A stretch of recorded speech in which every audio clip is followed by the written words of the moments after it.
બુલેટિનમાં વાત કરીશું અન્ય મહત્વના સમાચારો પર। ગુજરાતમાં વધતા જતા ગુના માટે બિન ગુજરાતીઓને જવાબદાર ગણાવવામાં આવ્યા।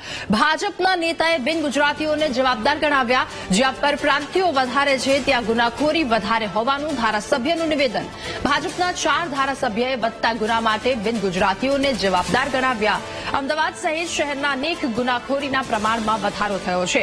રેપ, હત્યા અને તોફાનના કેસમાં સંડોવણી બહાર આવે છે। બિન ગુજરાતી લોકો આવી પ્રવૃત્તિમાં સામેલ હોય છે। અમૂલ ભટ્ટનું આ નિવેદન। બહારથી આવતા લોકો નહીં, ઘણા ગુનાખોરીમાં સંડોવણી હોવાનું સામે આવે। કાંતિ અમૃતિયાનું પણ આવું નિવેદન સામે આવ્યું છે। ભારતીય જનતા પાર્ટીની સરકાર ગમે તે જ્ઞાતિ ગમે તે પ્રાંતના અસામાજિક તત્વોને ચલાવી લેવા માંગતી નથી।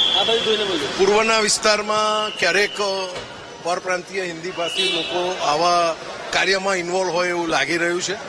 આપના માધ્યમથી હું એમને વિનંતી કરવા માંગુ છું કે કોઈપણ રાજ્યની સુરક્ષા શાંતિ જોખમાય તેવા કાર્યો કરવા ના જોઈએ અને પોલીસની કાર્યવાહી ખૂબ સરાહનીય રહી છે।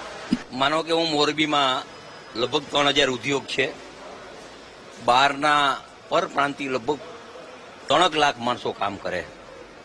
કોઈ ટ્રક લઈને આવતા હોય, કોઈ આ આવતા હોય, તો નો ડાઉટ સ્વીકારવું પડે કે બહારનાને થોડું ઘણું વ્યસન હોય, કારણ કે અહીંયા છૂટ હોય ને ગુજરાતમાં છૂટ નથી હોતી।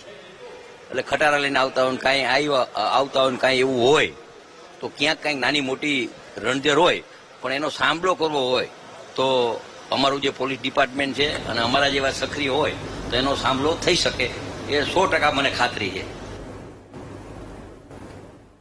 ધારાસભ્યના નિવેદન। ભાજપના નેતાઓએ બિન ગુજરાતીઓને જવાબદાર ગણાવ્યા। સાથે પોલીસ દ્વારા કરવામાં આવતી કામગીરીને તેમને સરાહનીય પણ ગણાવી। કાંતિ અમૃતિયાએ પોતાના નિવેદનમાં કહ્યું કે બહારથી આવતા લોકોની ઘણા ગુનાખોરીમાં સંડોવણી છે।